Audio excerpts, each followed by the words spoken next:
For any of you that are joining me, if you are joining me yet, I'll be starting in just a couple minutes. Thank you.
All right, let's get this show on the road. I think I'm ready if you guys are.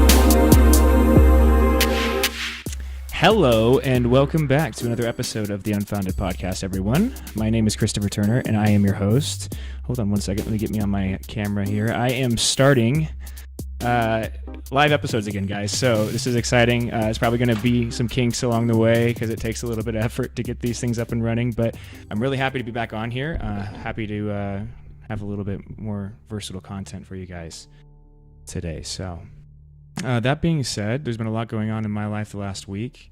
I've had a lot of really interesting developments, a lot of big changes, so I'm excited about that. And I kind of wanted to get on here and talk at you for a little while. So that being said, I'd like to kind of roll right into it. When I listen back to my podcasts, one of the things that I get frustrated with is I tend to ramble in the beginning. So let's go ahead and just start with something. So those of you that are joining me, actually, I am doing a Facebook live stream right now for those of you that are connected to my personal Facebook page. Kind of getting it started there while I get the Unfounded page back up and running because there's a lot of changes over the last year and a half. So those of you that are joining me there today, thank you. If you have my YouTube channel, the Unfounded Podcast, I'm live streaming there as well. So check me out there if you can. And actually, hold on one second, guys. I got a little bit of technical difficulties going on right here with my headphones. The plug only likes to work if it's sitting perfectly right. There it is. Nice. All right, there we go. So, wherever you're joining me, if you're on the traditional platforms, on Google Podcasts, Apple Podcasts, or if you're joining me on one of the social media platforms, welcome. It's good to see all of you here.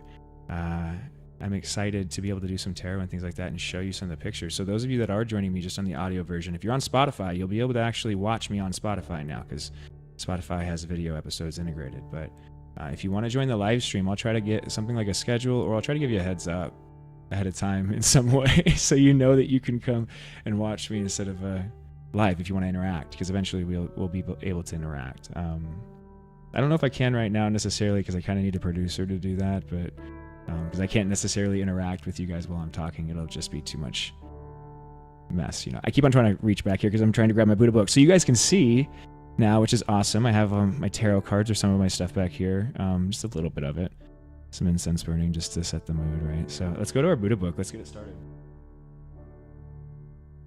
All right, so I have the Sayings of the Buddha book, the Reflections by For Every Day by William Wray. We've been doing this for the past few episodes, and I've really been enjoying it. So I'm going to do an intuitive pull again for this and see what we need to hear today. So this is for the general collective. Anybody that's reading, if you're just joining me for the first time, this message applies to you.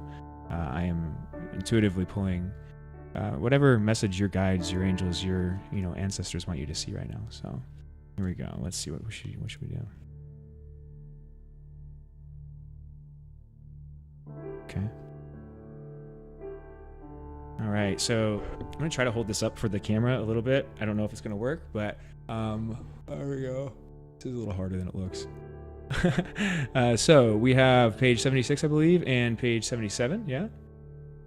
Looks like let's start on page 76. It says, Him, the unprovocable. Him, the unclouded mind, freed of all lustfulness, void of all indolence, guide of those on the brink, is master of birth and death. And I think we've actually read this one before, so that's interesting. I know we have, actually. I remember this from another episode. Let's go to page 77. It says, These are my sons, this is my wealth. In this way the fool troubles himself. He is not the owner of himself. How much less of his sons and his wealth? Let me read that one more time. These are my sons, this is my wealth. In this way the fool troubles himself. He is not the owner of himself. How much less of his sons and his wealth?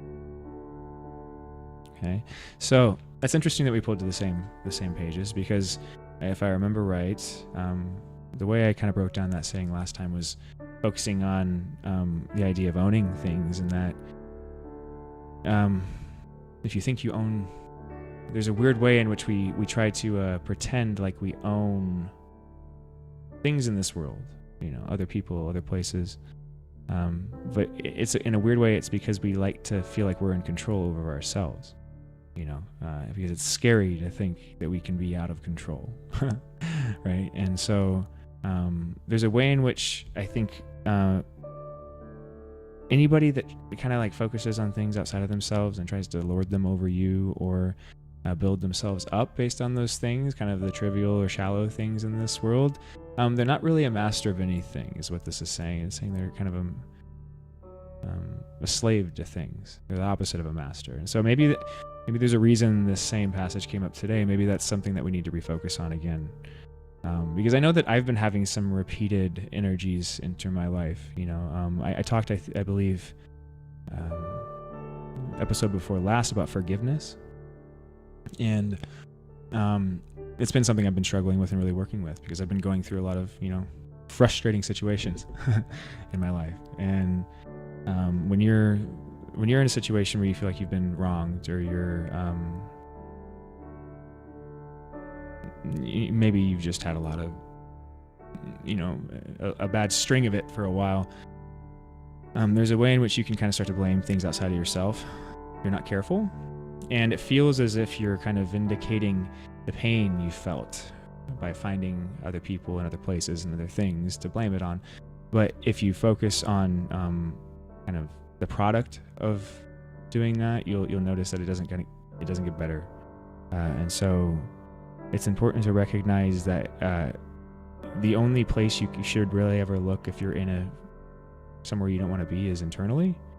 There's a responsibility that's necessary to get yourself out of a dark place. And it's not meant to be kind of a message of harshness. It's meant to be a message of kind of resilience and like self-love and upliftment for you.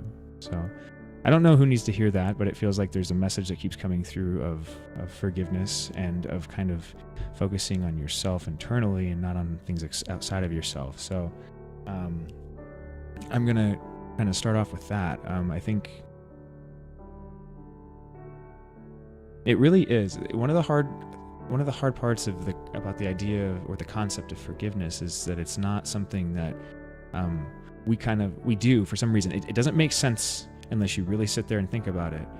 But we believe that when we forgive somebody, it does something for them. There's this weird way in which when you're presented with the concept of forgiving somebody that you've been hurt by, it feels like it's about them, about forgiving them, just kind of the way that the verbiage, like the language itself, sets it up. But it's not. It's for you. It's always for you in that sense. It's not a selfish thing. Low vibration, negative energy, like it accumulates on you. It accumulates. It doesn't accumulate on you. I guess it can, but it's like you become what you speak, what you do, what you consume, right? And so, your thoughts are included in that, right? Your thoughts are some of the most powerful things you have. It's what makes you magic in some ways too. So, if you're not careful with the way you think about people and the way that you kind of project your thoughts outwardly on the world, you're going to end up kind of inducing a spiral,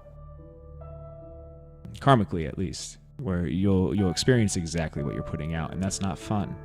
Because just think about how nasty you can be when you're angry at somebody.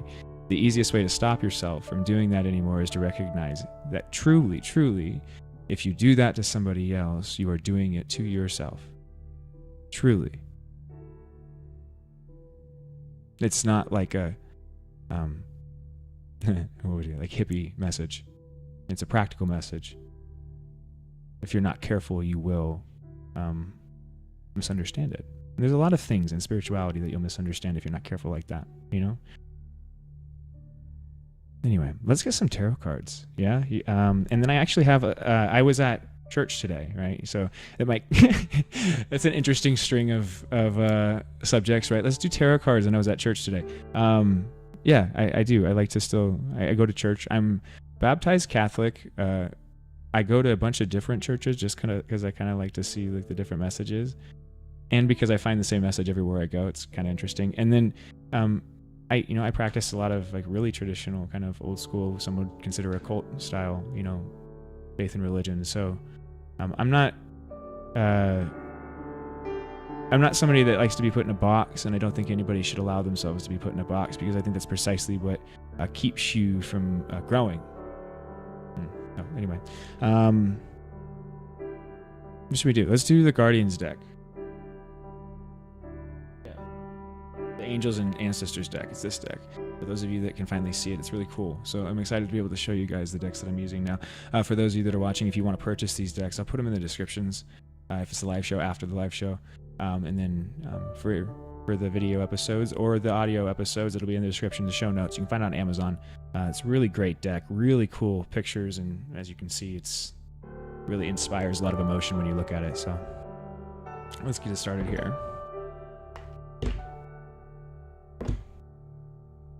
All right, so every time I just kind of shuffle and do the exact same thing I was doing out loud, but I do it in my head most of the time, so you guys don't have to hear it every time, because that also gets a little bit over the top and a little annoying sometimes, Guys, please do that. He's like, okay, we get it, bud. So, but we are doing a general message. We're trying to figure out what can help all of us, What do we all need to hear? Everything's vibration, guys. That's how this works. It sounds, again, kooky, especially if you don't practice it very often, but when you start to pull these cards and you have those days, different days where you're going through shit, and then all of a sudden, like, cards will pull out or pop out when you're looking at them that are just exactly what you need to hear when you need to hear it. Like, I can't give you like tangible proof, like pictures of something like that, in the way that people usually want to be proven, to have God proven to them, you know what I mean? But what I can give you is anecdotal evidence through these kind of things, your own anecdotal evidence, so that maybe you get something while you're listening to me. Maybe you have your own experience, you know what I mean, that you can then start to pull on. So, let's see, what do we need today?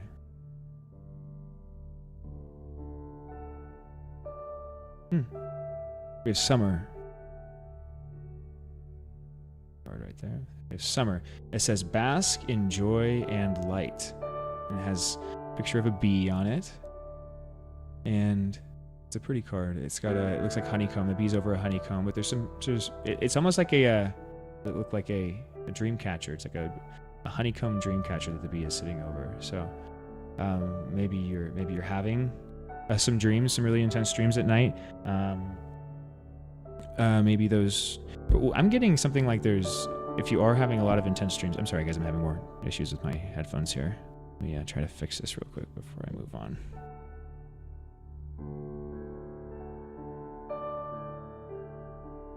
There we go. It was really annoying because there was buzzing every time the music would play. So, okay.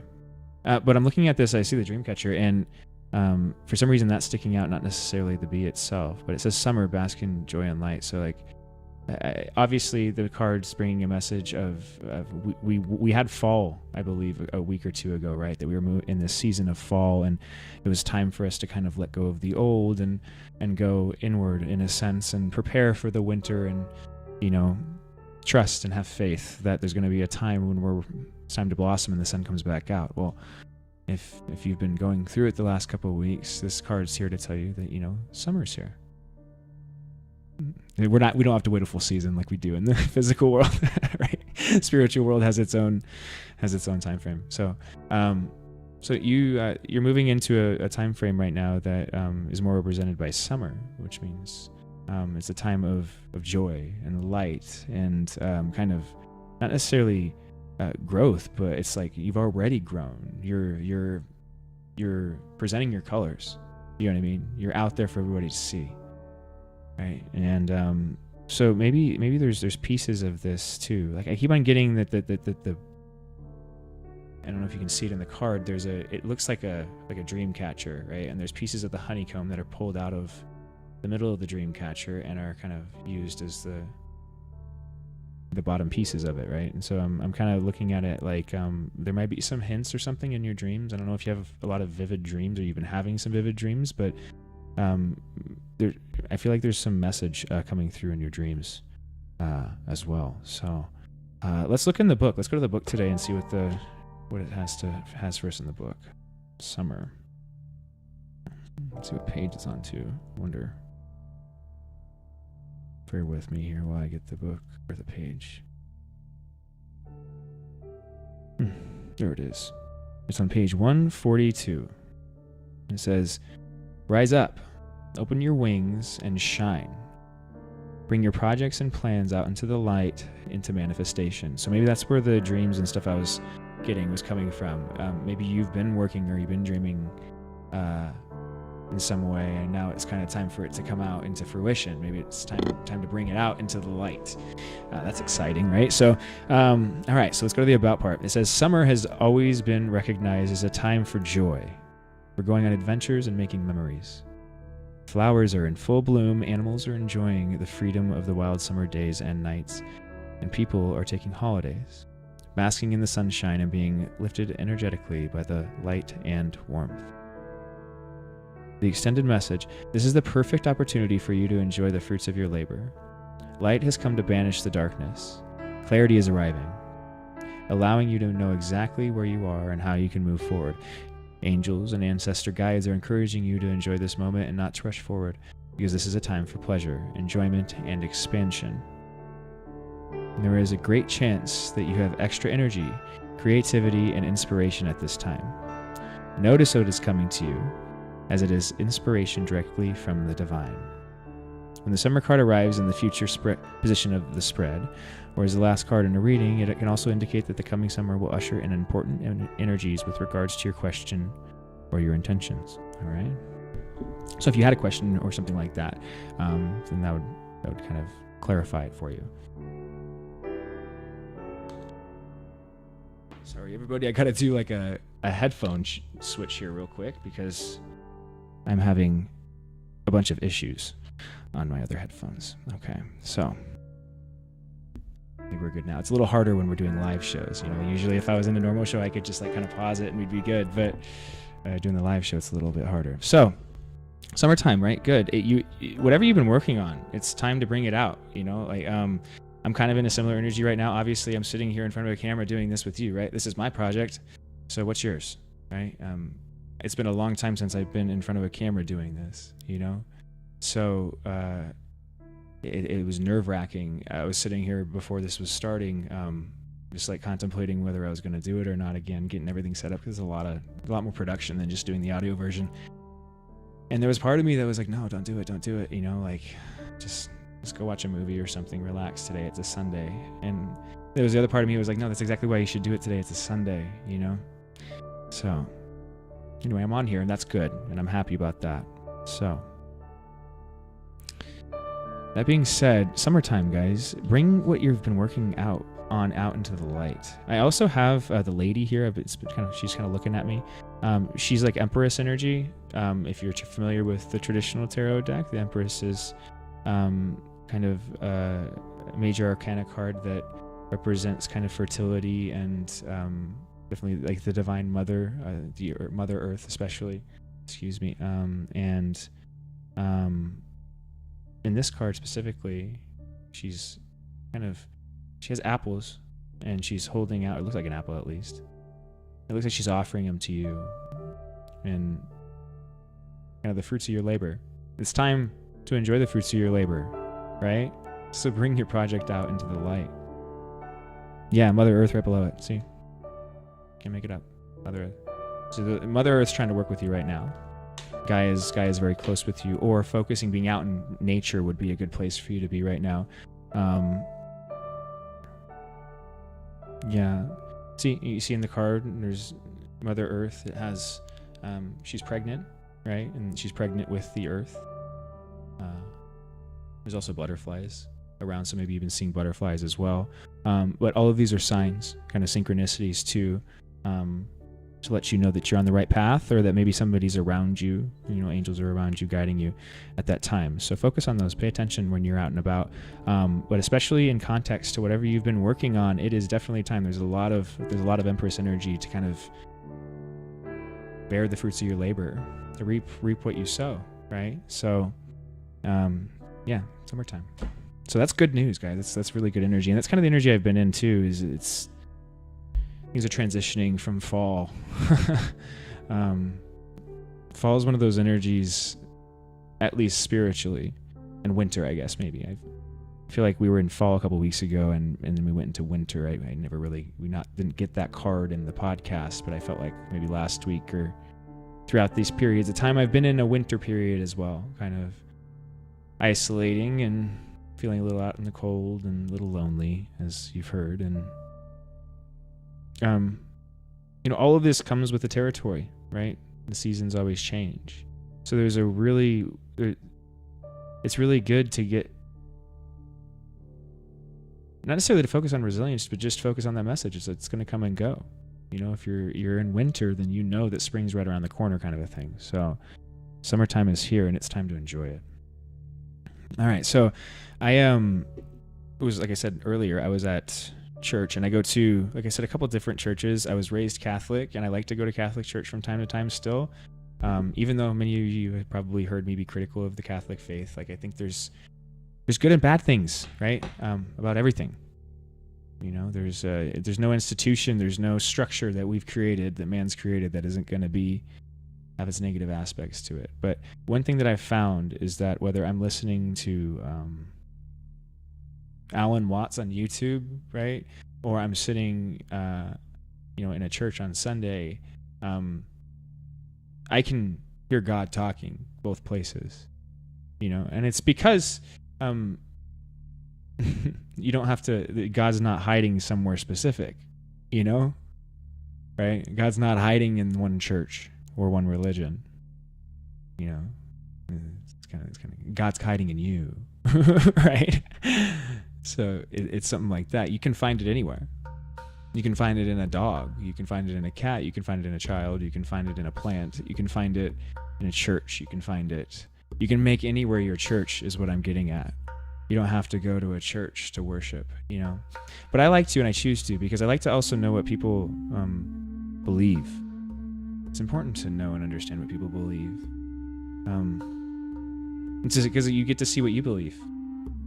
But in the same way I was talking earlier about not being put in a box, it's important, I think, to maintain or know who you are when you're going and engaging with other ideas so that you don't take on other people's ideas prematurely. You develop your own conception of reality, and you allow that to intermingle with other people's, especially spiritually, because you, whoever you are watching this right now, have a very specific perspective that I've never seen, and I want to know what it is.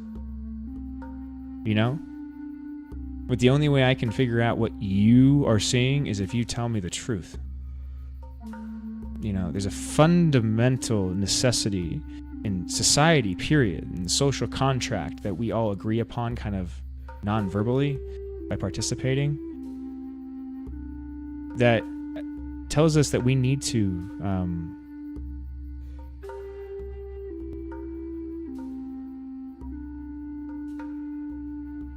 we agree to tell the truth in a way, because we know that if we don't, then we have to play this game with each other of guessing what it is. And it's like it's just not very productive. If you think about it from that kind of standpoint, like if we were all like in a primitive society and we're trying to figure out how to get things done, we'd want everybody just to kind of be honest about what they had, like what resources they had and what they did, and how much time they could spend here and what they did, just so we could get things done. But when people don't do that, when people hoard things, or they lie, or they tell, make excuses, or call in sick, or whatever it is, our versions of it, then it causes, wrinkles in the fabric, in the social fabric. And that's kind of a trivial way to explain it. But I think it starts actually in our personal spheres of influence. We cultivate honesty and integrity in our personal life, and internally with the way that we treat ourselves and the people that are closest to us, right? So if we don't cultivate truth in our own spheres of influence, we're definitely not going to be honest out in society. You know what I mean? Some stranger on the street asks us a question, somebody that's not important to us, like what incentive do we have to be honest or truthful, especially in a society that tends to benefit or incentivize being dishonest sometimes, right? So that being said, looking for your own truth is exceedingly important, right? Because everybody's going to try to tell you and believe and pretend like they know, they got to figure it out. Because especially when, like, it's encouraging when somebody else agrees with you, and somebody tells you, hey, I believe what you believe. Yeah, I agree with that. Like, that's what everybody's looking for. Oh, I'm not alone. Shit, hell yeah. See, they believe me too. That's what a lot of religion is, right? It's just feeling that comfort and wanting more of it. Oh, I'm not crazy, but it's good to be crazy in a certain way, because that means you're unique, and that's what we need, right? That's honest, at least. I take crazy honest over, dishonest, predictably dishonest any day. I guess is what I'm saying. So, I don't know what got me on that tangent either, but I'm definitely just going with it today. So I wanted to, anyway, the reason I keep bringing it up, I keep on trying to get back to this, guys, but we're going to get to it eventually, is I have, let's see if we have this on here. Yeah, I have this pulled up. For those of you who are watching, you can see this now. It's a passage from the Bible, and it was part of the service that I was at today, and I'm not going to try to preach to you. I promise you that, right? I'm not going to sit here and be like, you should go to a Christian church and follow Jesus, like, no. What I'm going to try to show or demonstrate is how you can get the message, like a weekly message. You can get a message from God out of anything, really, especially, the Bible's an obvious example, but that there's, in the way that we can read the tarot cards, you do the same process when you read the Bible, or when you listen to a mythological story. It's a form of prayer, right? It's just a different type of it that we don't usually associate with prayer. But anyway, all right, this says, this is a passage from 2 Corinthians 12:9, and I'm not exactly sure, just to clarify, guys, I didn't really put a lot of thought into these. I just wrote them down while I was in church, and I've been doing it for a couple of weeks, and I've been wanting to do this for a while, but I thought that they'd be relevant in some way. I thought it'd be interesting to go over them to see how they tied in. this specific one, there's 3 different ones, but I picked this one. I have the other 2 pulled up. You can see. I don't know, I'm pointing at it with my finger. It's right here. You can't see what's up behind the camera. I'll get used to it at some point, guys. Don't worry. Anyway, the passage that I picked seemed to stick out to me for some reason, so I guess we'll try to figure out what that is. But it's 2 Corinthians verses 12 through 9, right? So, or 12:9, I believe that's how you say it. I don't know how 9 through 12 makes more sense. I don't know. Anyway, let's go with it. It says, "And he said unto me, My grace is sufficient for thee, for my strength is made perfect in weakness. Most gladly, therefore, will I rather glory in my infirmities, that the power of Christ may rest upon me." So, many of you that are listening to that may have been like, huh? You know what I mean? Like, what? And I think that's some of the problem we have in a lot of religious texts, is there's this like it's kind of like it's a language barrier of sort. It's a generational language barrier. You know, it's kind of like if your parents and you were separated by 1,000 years instead of just, 30 or 40, how hard would it be to communicate with to them, and how funny would it be to watch the different, quirks and things they have? Something like that. That's why it's so hard to understand the way that people talk and the way these books are written, I think. It's just because it was a different time. People had different habits of speech. Anyway, if we put it, and oftentimes we don't put enough thought into books and writing, these kind of writings, because it takes a little effort. But if we sit for a second, try to pull this apart, I think there's some value in it. Especially there's some real value in it. So it says, "My grace is sufficient for thee," and it says, "And he said unto me." So this is from, for those of you that aren't familiar, this is from, I believe, a story of Elijah in the Bible, and Elijah was somewhat of like a kind of a predecessor to Jesus. Like, if you were to think of it in like a software terms, it'd be like a beta program for Jesus. So like Elijah was kind of like a archetype of the Savior before the Savior came, and I had very similar qualities. And this is a passage in which Elijah is talking to God, right, and saying, "And he said unto me, my grace is sufficient for thee." So he's saying, God said that my grace is enough for you.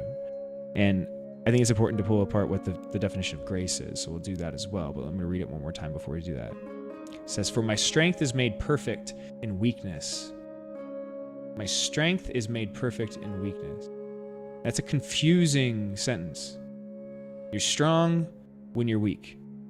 You know what I mean? Like, what does that mean?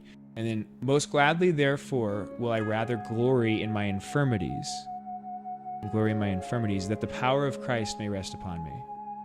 So that last part too is important. Most gladly, therefore, will I rather glory in my infirmities. Again, glory in my infirmities. Infirmities sounds like something negative, but glory is something that sounds like something positive. So there's this weird way which in this passage, just on the surface, if you read it a couple times, you'll notice that they're flipping. They're making typically negative things appear positive. Or that God is telling Abraham to some degree that the things that you're perceiving as negatives are actually your strengths, right? And that's a really, really deep message. It's an important message, because it means that if you're in a dark time, or if you're in a place where you feel like you don't have a lot of strength, you're precisely where you're supposed to be, right? What is grace? Let's look up that.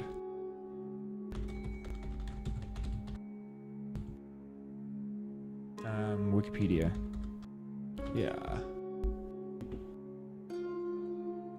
We'll do it in Christianity, I guess. It says, let's see here.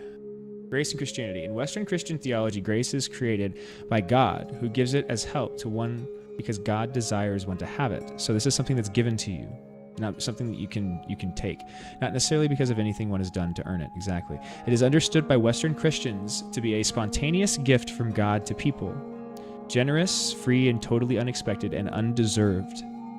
So it has a quality of, it needs to be undeserved. It has to be kind of sporadic. It needs to be something that is divine in origin, that takes the form of divine favor, love, clemency, and a share in the divine life of God. So when we're talking about grace, in this quote. We're talking about that. So God's saying that don't worry, like I will give you what you need when you need it. You know, this is saying that expect the unexpected, divine favor, love, clemency, kind of being taken care of, not needing for anything. You know, you will be given grace when needed. You will have grace when you need it. The whole definition of grace is that it's something that you can't have, you're given it. You know what I mean? You can't take, you're given it. So I think what this is saying is you don't have to worry about anything, right off the bat. God's saying to Elijah, you don't have to worry about anything. And then next passage is for my strength is made perfect in weakness. So he's also saying in the next one, wherever you're weak, when you're in your bad times, essentially, that's when I'm going to make you strong, kind of a thing. You know, the pit is where you learn to stand up, right? And then moving to the last passage, most gladly, therefore, will I rather glory in my infirmities, that the power of Christ may rest upon me. So this whole passage is specifically talking about focusing on the positive nature of your suffering. Right?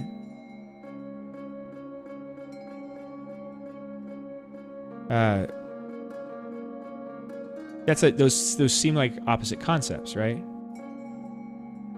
What positive can come out of suffering? You know, what positive can come out of pain? What positive can come out of lack? What positive can come out of, you know, being taken advantage of? It says right here, strength. You know what I mean? And also, it begs the question in the passage, like, how do you get it without going through shit? What this is talking about, this is giving all of you, any of you, and you don't have to be Christian to believe this. This is just where I found this specific message, but it appears everywhere else. But today it appeared here. You are going to go through a lot of bad shit. For sure. Promise you. Guaranteed.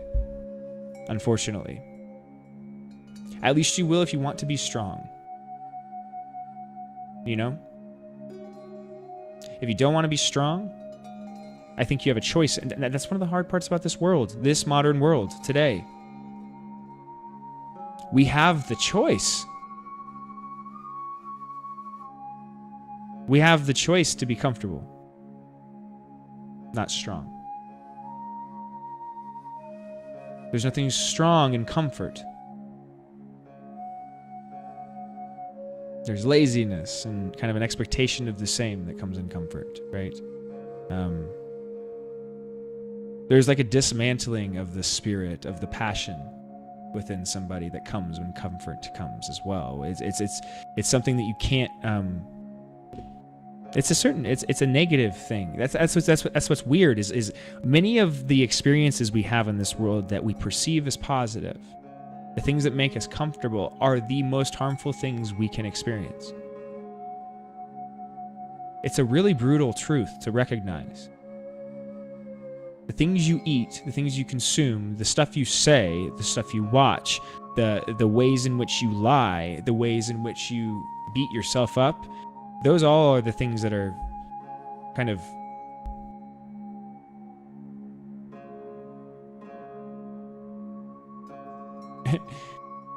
well, I don't know. I was going to say, I lost my train of thought there. I don't know what I was going to say. You know, I don't usually plan what I was going to say, but then I stopped myself and I started to think like, well,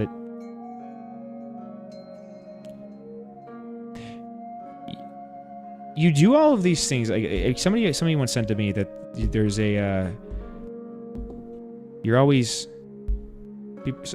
everybody's always doing the best for who they are at the time. You know what I mean? And it really is true. It's a hard thing to argue against. But like it's hard for me to like. Oftentimes when I talk, I'll catch myself or I'll get myself trapped in this corner, kind of like I've just done, where I talk about kind of on one hand letting go of control, you know, in many episodes, and forgiveness and these kind of things. But then I also talk about I talk almost critically about our society, about us individually, about what we could do to help ourselves.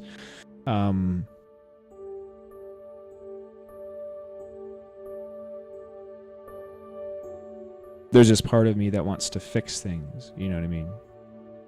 And I don't think anybody's really immune to that desire. If you try to sit down and ponder any of the questions we have modern day, it's overwhelming. There's a lot of shit that needs help or feels that way, right? But that's why there's something in this message today, right here. You know? Like, oh, hold on. I might have lost my camera here too, folks. Oops. Hold on 1 second. I might have to do a little pause here. For those of you that are watching, give me a second. Apologies.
Okay, folks. Sorry about that. So it looks like for those of you that are joining me on the live stream, there's going to be no video of me for the rest of the time. Unfortunately, I'm having some technical difficulties with the camera. So sorry, that's why I had to pause there for a second. I'm having a bunch of different issues, it looks like. But that's what happens when you try to produce a show by yourself, you know, and record it at the same time. So, oh well, maybe there's some synchronicity in it at least, or something useful. It's 44 minutes right now as I say that, so maybe that's useful at least. Let's go back and let's look it up. Let's see what we can pull back out of this episode.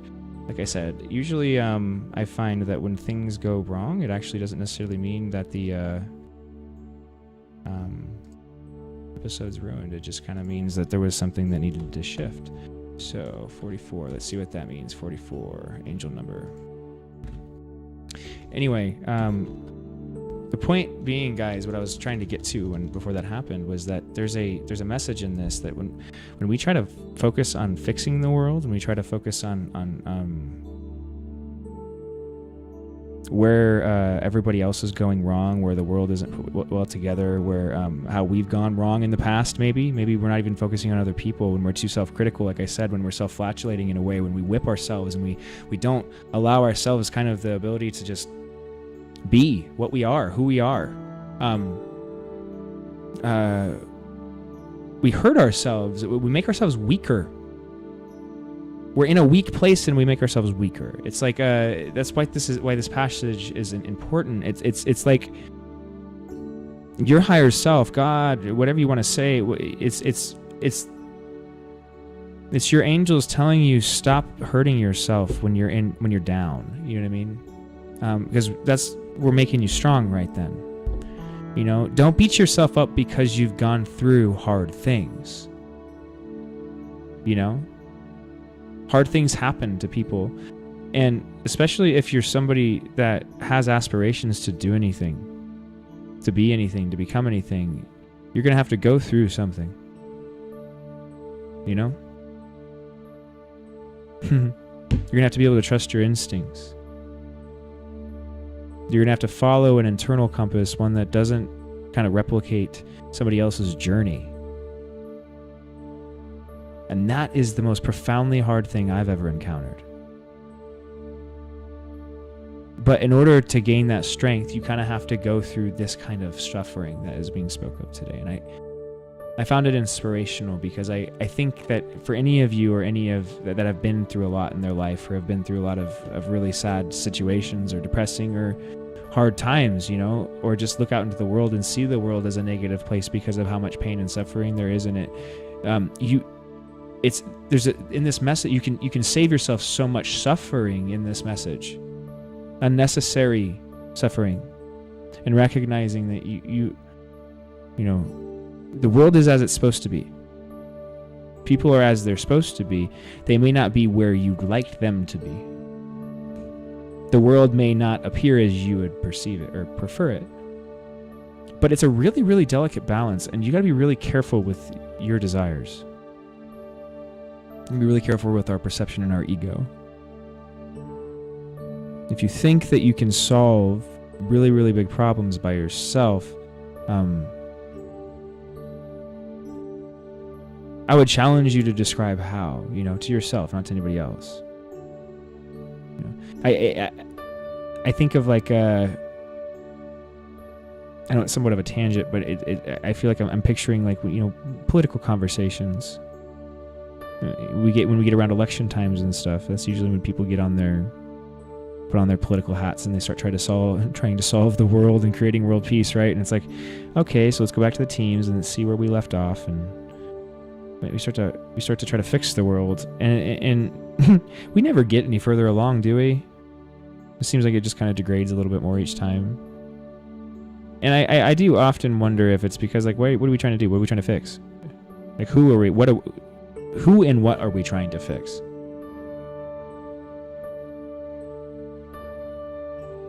What would happen if people would just like recognize whatever suffering they have in their life as this, as grace, as like the opportunity to receive divine grace? Can you flip any of the negative situations in your life that way? You know? How could you be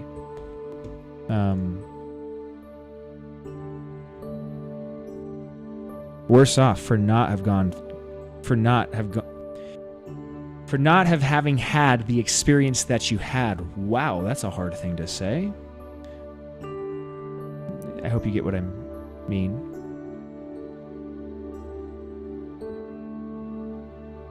What would you be like if you hadn't experienced that, you know?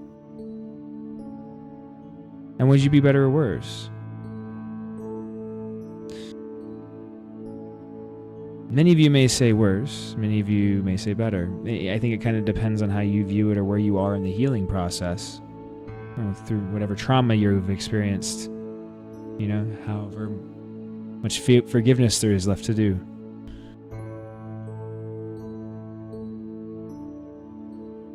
But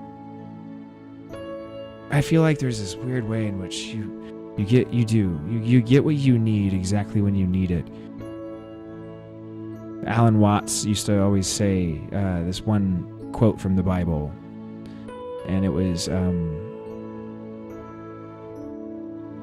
if God so clothed the blades of grass in the fields, then will he not so clothe you, faithless ones? Something like that. I think I might have butchered it, but point is, like, if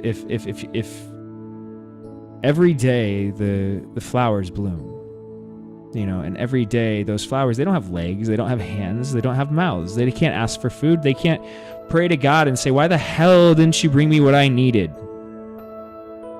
And yet they bloom, yet they grow, right? And yes, they may die, but there's always flowers growing, right? There's always somewhere. It's this constant ongoing process. You know, you'll be taken care of for exactly as long as you need to be. You don't have to worry about that part. It's above you. It's not your responsibility.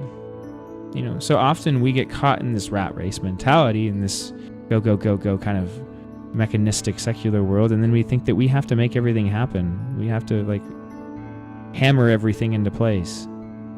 And especially when you get into a position where you feel like maybe you're in a, you know, pit of despair.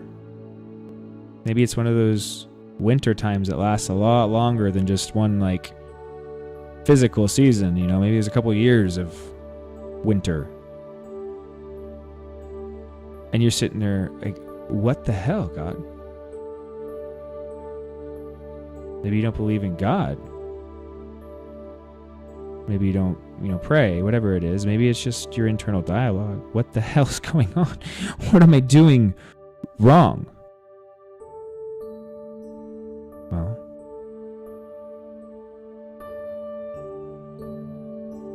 nothing is the message. Nothing. You're doing nothing wrong.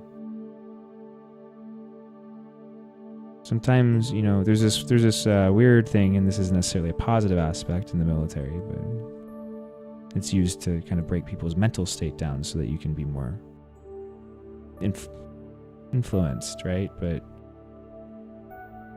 there's this necessity when you're trying to make somebody new, you know, if you want to change something about yourself, you know, in the military, the way they go about it is kind of breaking down your personality in kind of a more controlling and aggressive way, right? And I've experienced that, you know, I've seen how that works, and it's a mind. It screws with your mind, right? But there's a way in which you need to be broken down, kind of like that throughout your life. But in a way that like kind of constantly keeps you in check. Keeps your ego from growing too big, you know.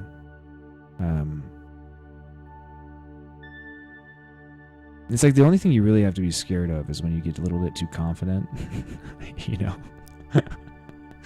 Confidence is a son of a bitch, you know. You never know when you're got too much of it until it's too late.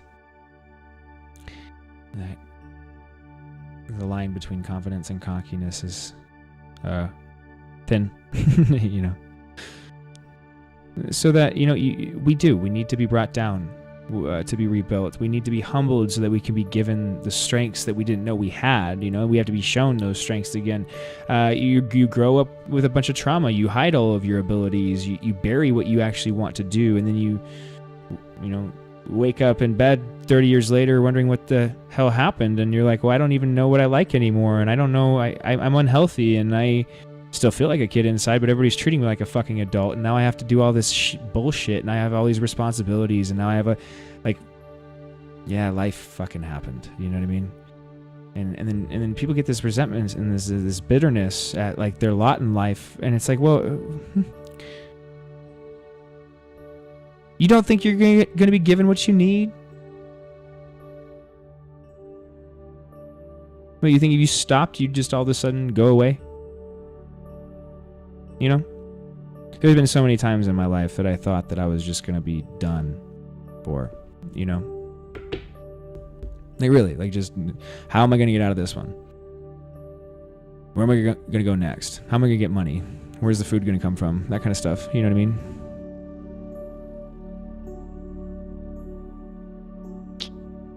It always came from somewhere. And the older I get, the more I realize that, like, this grace idea is true in a profound way. But you don't experience grace in the way that we like to think about it. It's not something like, you know, we talk about divine grace, and we usually think of like, well, I feel like the way we use it in a modern context, the term grace, we use it in like more of like the graceful sense, you know, like somebody that has grace, or like somewhat elegant in a way, but like soft too, like graceful, right? Trying to think of how to describe it. We don't use the word properly, I think is what I'm saying. We've lost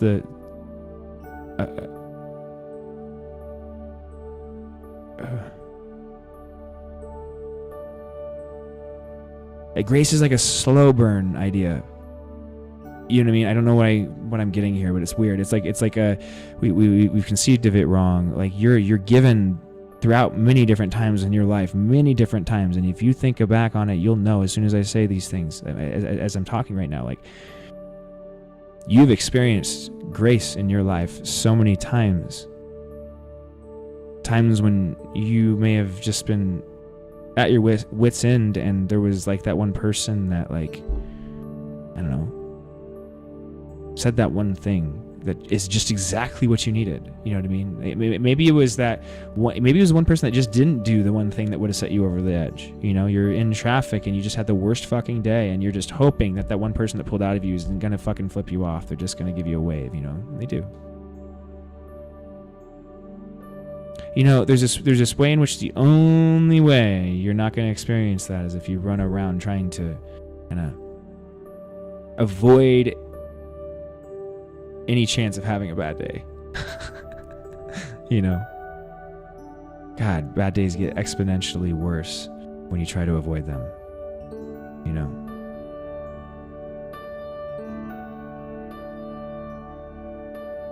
I pulled another tarot card when I was sitting there, and it's the Animal Guardian tarot card, or Animal Guardian tarot card, which is the one that's on the cover of the deck, guys. It says trust your instincts.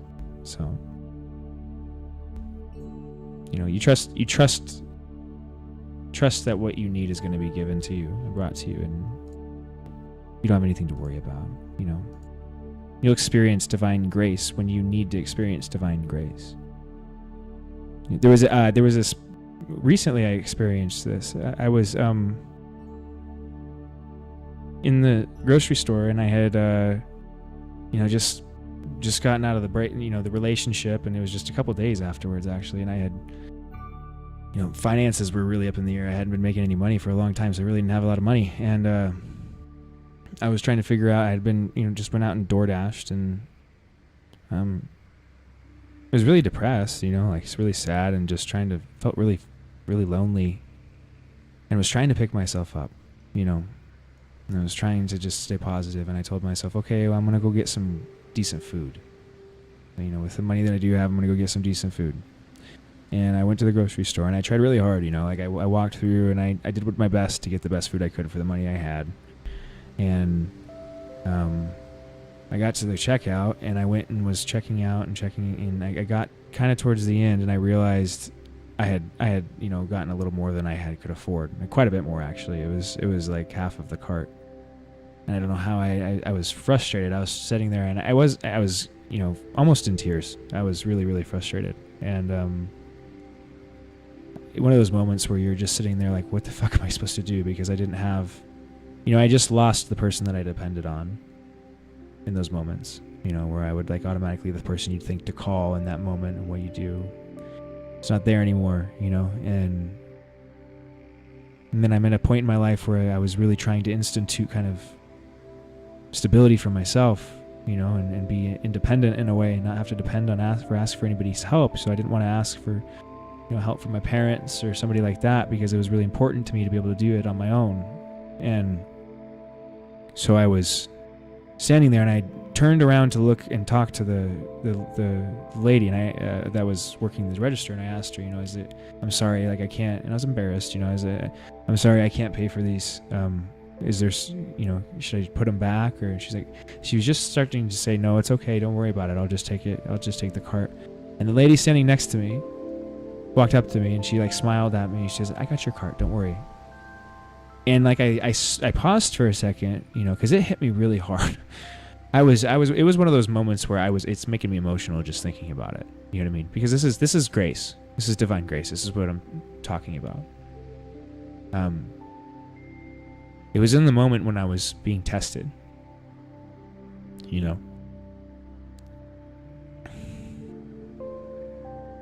It's really emotional. I'm sorry that video cut out, guys. It kind of sucks, but it was really emotional because I in that moment I could feel inside that what am I gonna do? What am I gonna do? How am I gonna make this work? This is embarrassing. I can't get. I had only checked out and scanned like some of the items that were kind of Like, I didn't have a full meal left. I hadn't done a good job. I only had like a couple of things that I could eat. So I really had messed it up. And right when I was, had basically given up and said, okay, I guess I'm just going to have to go with what I have. This lady just, out of the kindness of her heart, decided to buy my food for me. And it wasn't just a little food, guys. Like, she ended up paying like almost $100 for my food. Like she paid a lot of me. She didn't just pay, like, she didn't have me pay half of it. I mean, she paid the whole thing. And I immediately started crying, and it was one of those things. I was somewhat not self-conscious, but it was one of those, like, it was a really personal, emotional experience, because I was having like I was experiencing that grace, and when you're having those kind of experiences, it's really overwhelming. It's a kind of emotion that you'll feel that doesn't it's not that you're embarrassed, but it's very personal. You know what I mean? It's a very deeply personal feeling.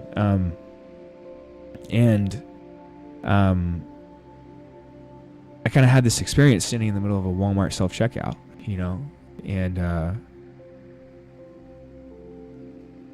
and it does.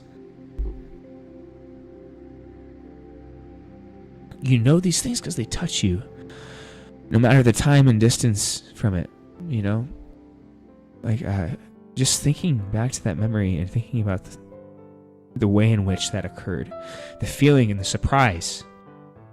I had no idea that somebody was going to be there to do that for me.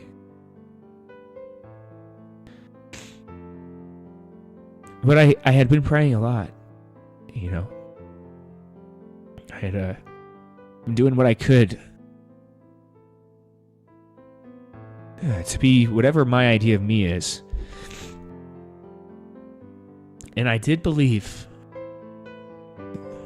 I think the only price for that grace is that you need to believe that you're worthy of it. You can't take something that you don't believe in.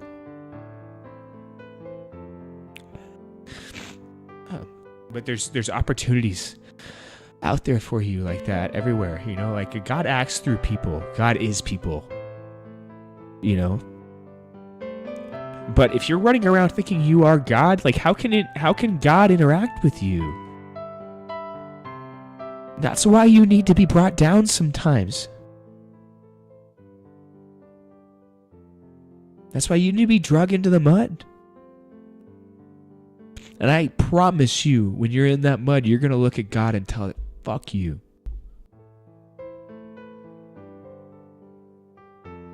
And all I can think about in this moment is this divine being sitting here waiting for the opportunity to help you. How heartbreaking it's got to be to take something you love that you want to help and to recognize that it's so twisted and so far gone that it will push and try to attack you if you do, so you have to put it in the mud. You have to watch the thing you love sit in the mud. And you have to not help it until it stops. Until it remembers, hey, that's what you are. Do you remember me?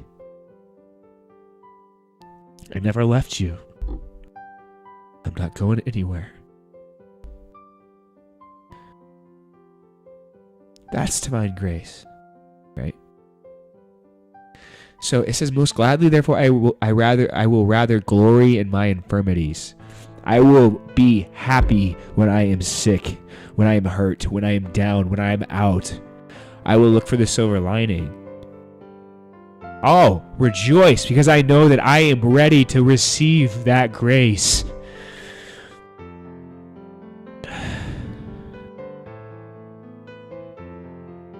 So, in what way in your life can you do that?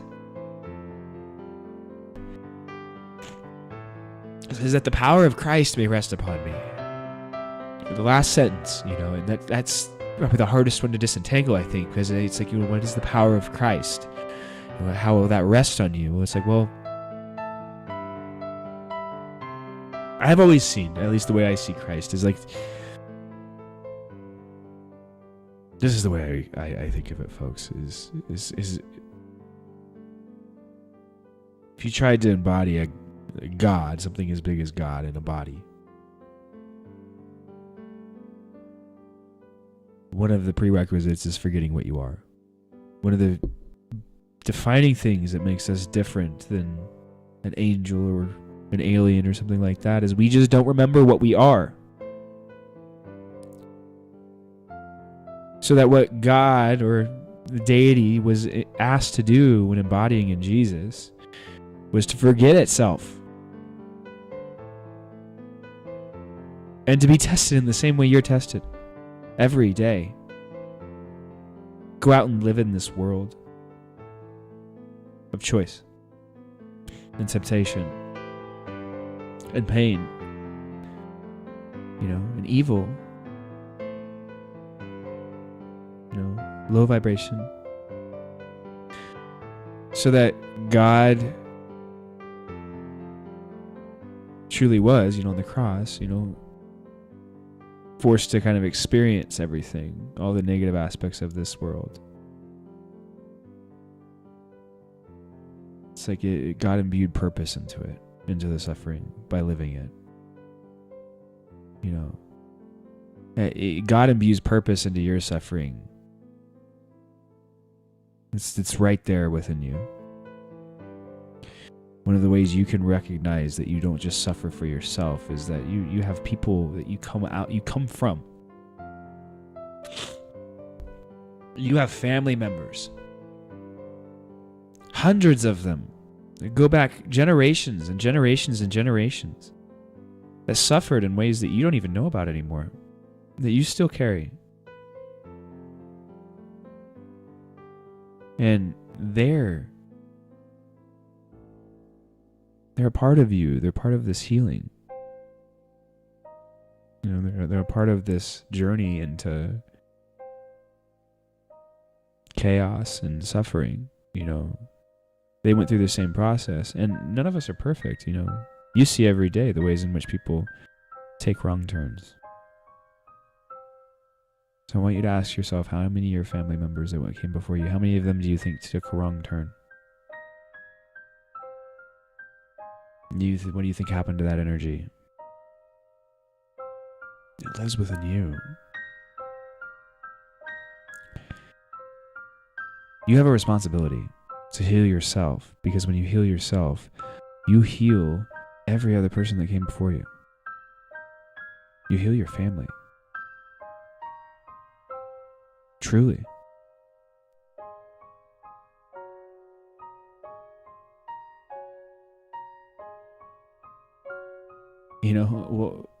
You ask if you want to put meaning to the reason you're suffering. If you want meaning to the negative aspects of the torture that you've experienced in your own individual life, recognize you're the hero, man. You are. You're Luke, and you're Darth Vader. And you're going to have to be both. But if you're willing to be Darth Vader, who saves the day? You can save the day. You just got to be willing to be the villain. That's the only caveat. You have to be your own villain. You have to be able to recognize that you're not perfect. You're an ego in many ways, and you're made up of a lot of things that aren't just like you. That's why I was saying that other episode. Our Buddha saying, right? You don't own yourself. What is yourself? What did you come from? Would you own all of the hundreds of people that sacrificed, for millennia for you to be here? That are literally foundationally a part of you, biochemically a part of you, but they're also, spiritually very a part of you. So, kind of rejoicing in the pitfalls of your life allows you to be the hero of your own story.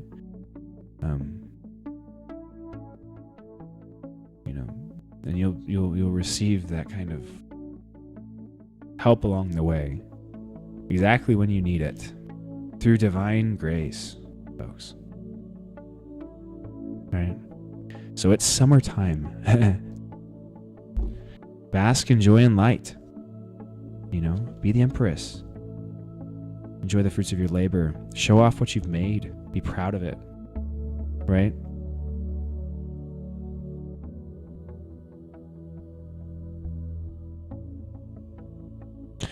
When you've gone through something that's really difficult, right?